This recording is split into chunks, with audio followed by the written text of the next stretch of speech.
Usapan nga ngayon sa social media na hindi na nga napapanood sa nasabi nga pong kaniyang channel or ang TV5 ang veteran news anchor na si Julius Babaw.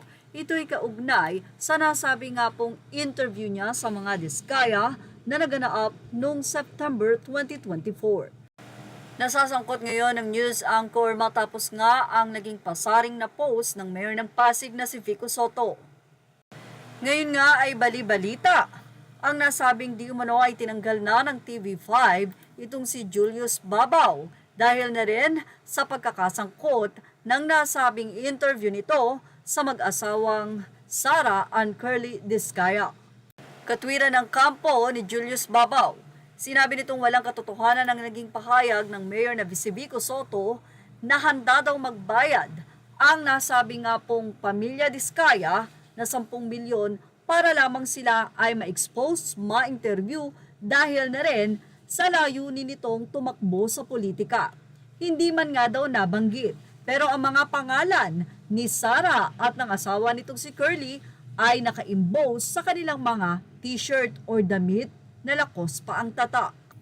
Ayon sa update, si Julius Babaw ay pansamantala nga daw hindi mapapanood sa nasabi nga pong channel sa TV5 dahil iniimbestigahan pa kung mayroon nga bang bayaran na naganap sa nasabing interview nito at kung talaga bang ang intensyon ay ipakita lang sa tao ang nasabi nga pong dating mahirap na buhay at biglang Ayon nga sa update, karaniwan ng ginagawa ito ng mga network kapag nasasangkot sa kontrobersyal ang isa sa kanilang mga talent. Kung saan ay pinagpapahinga muna, siguro pag natapos ang issue ay makakabalik din naman.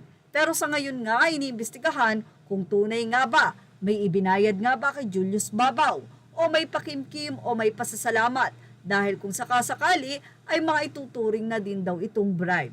Ganun pa man, pinatunayan ni Julius Babaw na kahit kailan ay hindi siya nabayaran. Malinis ang kanyang konsensya at pinaninindigan na walang bayaran ang nangyari nga pong interview sa mag-asawang Discaya.